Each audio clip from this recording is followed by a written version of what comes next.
નમસ્તે મિત્રો, શ્રી શિવાય નમસ્તુભ્યામ. હું ખત્રી કવિતા આજે તમારી માટે લઈને આવી રહી છું. એકદમ સરસ અને એકદમ ઈઝી રીતે આપણે બનાવવાના છે ઢોકળી. એ ઢોકળી તમે એમ તો ખાતા જ હોવ છો, પણ આ એકદમ અલગ રીતે આપણે બનાવવાના છે. તો એ ઢોકળી જોવા માટે તમે મારી ચેનલને લાઈક, શેર અને સબસ્ક્રાઇબ કરવાનું ભૂલતા નહીં, જેથી તમને મારા નવા વિડીયોની નોટિફિકેશન મળતી રહેશે. તો હવે આપણે સામગ્રી જોઈ લઈએ. એ પહેલા તો આપણે આ તુવેરની દાળ લીધેલી છે અને એ તુવેરની દાળ આપણે અડધી વાટકી જેટલી લીધેલી છે. અને હવે આપણે એને ધોઈ નાખીશું.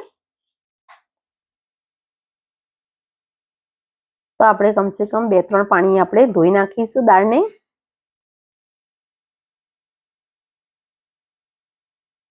તો આપણે ધોઈ નાખી છે. તો જો આપણે એક વખત ધોઈ નાખીશું પહેલા. અને જો તમારે 1 કલાક પહેલા પલાળવી હોય તો પણ તમે પલાળી શકો છો સારી રીતે.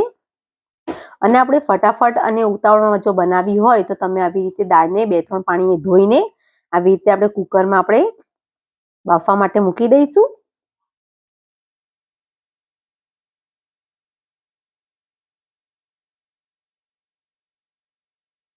તેના અંદર આપણે પાણી અંદર ઉમેરીશું. તો આપણે કમસે કમ આપણે 2 ગ્લાસ જેટલું પાણી અંદર ઉમેરી લીધું છે. તો હવે આપણે એની અંદર થોડુંક જ મીઠું અંદર ઉમેરીશું.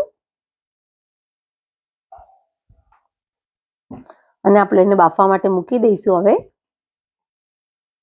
તો આપણે થાળો લેવાનો છે લોટ બાંધવા માટે.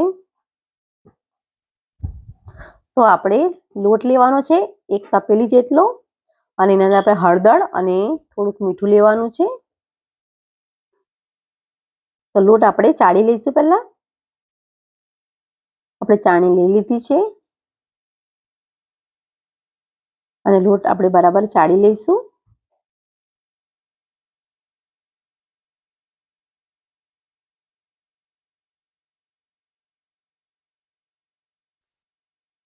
તો આપણે આવી રીતે બરાબર કમ્પ્લીટ રીતે ચાળવાનો છે.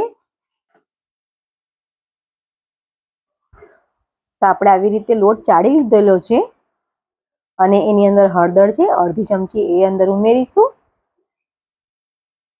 મીઠું છે એ પણ થોડુંક લઈ લઈશું અંદર. અને સાથે સાથે આપણે તેલ લઈ લઈશું એ મોણ અંદર ઉમેરવા માટે. આપણે વધારે નહીં, આપણે 2 ચમચી જેટલું અંદર તેલ ઉમેરવાનું છે, વધારે ઉમેરવાનું નથી આપણે. અને કમ્પ્લીટ રીતે બધું મિક્સ કરીને લોટ આપણે બાંધી દઈશું. ઢોકળીમાં આપણે વધારે તેલ નથી ઉમેરવાનું, આપણે થોડુંક લઈશું 2 ચમચી. આપણે ભાખરીનો બાંધીએ છીએ એ હિસાબે નથી બાંધવાનો. થોડું તેલનું મોણ ઓછું રાખવાનું છે અને લોટ આપણે કઠણ થોડોક બાંધીશું. અને બહુ કઠણ બી નથી બાંધવાનું, એટલે આપણે ઢોકળી વણાય એ હિસાબે આપણે બાંધીશું બરાબર. તો આવી રીતે થોડું થોડું પાણી ઉમેરતા જઈશું અને આપણે લોટ બાંધી દેવાનો છે. તો તમે જોઈ શકો છો આપણો લોટ એકદમ સરસ રીતે બંધાઈ ગયો છે, બહુ નરમ પણ નથી. તો આપણે આવી રીતે લોટ બાંધવાનો છે. આપણે લોટ ઢાંકી દઈશું અને આપણે દાળ જોઈ લઈએ. તો દાળ તમે જોઈ શકો છો આપણી સરસ રીતે ચડી ગઈ છે દાળ. તો આપણે એને બરાબર રઈથી આપણે કમ્પ્લીટ રીતે કરી લઈશું એક રસ. તો એના અંદર આપણે પાણી બધું ઉમેરીશું. તેના અંદર આપણે કમસે કમ આપણે 2 લોટા જેટલું પાણી અંદર ઉમેર્યું છે. તમે જોઈ શકો છો દાળ પાતળી થઈ ગઈ છે એકદમ. અને હળદર અંદર ઉમેરીશું અને થોડુંક આપણે મીઠું પણ લઈ લઈશું અંદર, કેમ કે આપણે ઢોકળી અંદર ઉમેરવાની છે એટલે દાળ એકદમ સરસ રીતે ઘટ્ટ થઈ જશે. તો આપણે દાળ ગેસ પર મૂકી દઈશું હવે અને આપણે લોટ જોઈ લઈએ. તો આપણે એના અંદર આપણે જરાક બરાબર મસળી લઈશું એને.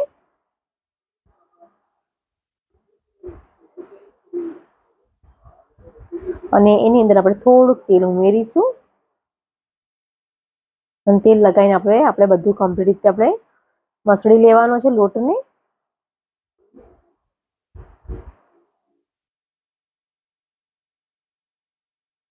તો આવી રીતે આપણે લોટ કમ્પ્લીટ રીતે કરી લીધી છે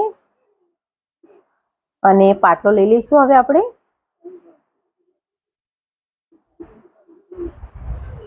અને આપણે લુવો લઈએ છીએ રોટલી બનાવવા માટે, એ ટાઈપનો આપણે લુવો લઈશું.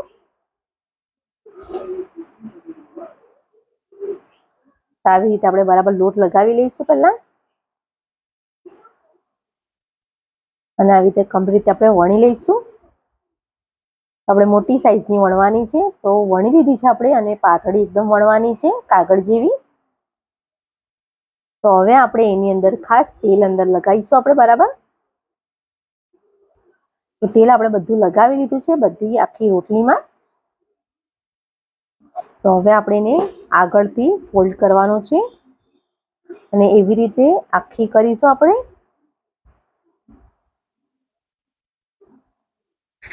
તો આવી રીતે કમ્પ્લીટ કરી લીધી છે, અને પાછું આપણે એવી રીતે બીજી સાઈડને રીતે ફોલ્ડ કરીને આખી વાળી લઈશું. અને આપણે આગળનો ભાગ છે એનાથી દબાવીને નીચે પણ આપણે દબાવી લઈશું આવી રીતે.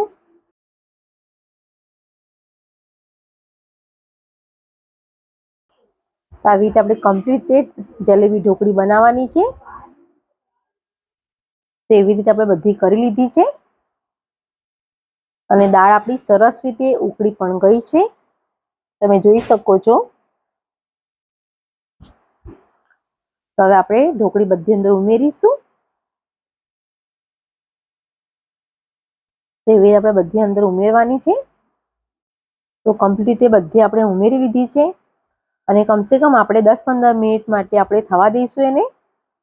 ત્યાં સુધી આપણે ચટણી જોઈ લઈએ. તો આપણે લાલ મરચાં 10-12 છે, લસણ લીધું છે આપણે વધારે 20-25 જેટલું, અને હિંગ લેવાની છે અડધી ચમચી, મીઠું લઈ લઈશું, અને જીરું લેવાનું છે આપણે અડધી ચમચી. તો આપણે આ ઢોકળીમાં ખાવા માટે આપણે એકદમ ટેસ્ટી આપણે ચટણી બનાવવાની છે. તો આપણે 2 ચમચી જેટલું તેલ અંદર ઉમેરીશું, અને એના અંદર આપણે જીરું લઈ લઈશું. તેલ ગરમ થઈ ગયું છે આપણું, અને પાછું આપણે અંદર હિંગ પણ લેવાની છે, એ લઈ લઈશું. લસણ છે એ પણ લઈ લઈશું અંદર. તો લસણ આપણે 2 મિનિટ થવા દઈશું. તો આપણે ચટણી એકદમ સરસ રીતે બનાવવાની છે, કેમ કે મોળી ઢોકળી છે, તો એની સાથે એકદમ ચટાકાવાળી આપણે ચટણી તો બનાવવી જ પડશે. એના અંદર લાલ મરચાં છે એ બધા ઉમેરી લઈશું, અને આપણે એને 2-5 મિનિટ માટે થવા દઈશું લાલ મરચાંને.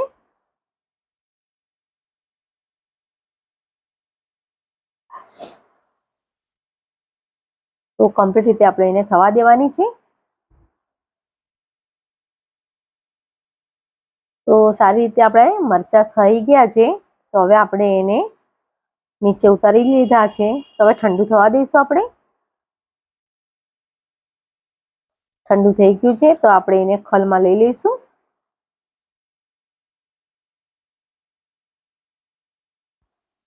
તેવી રીતે આપણે બધા મરચાં લઈ લીધા છે, અને મીઠું છે એ થોડુંક લઈ લઈશું અંદર. તો બરાબર આપણે એને ખાંડી લઈશું. તો તમે જોઈ શકો છો એકદમ સરસ રીતે આપણી ચટણી રેડી થઈ ગઈ છે લસણની. તો આપણે એને એક વાડકામાં કાઢી લઈશું.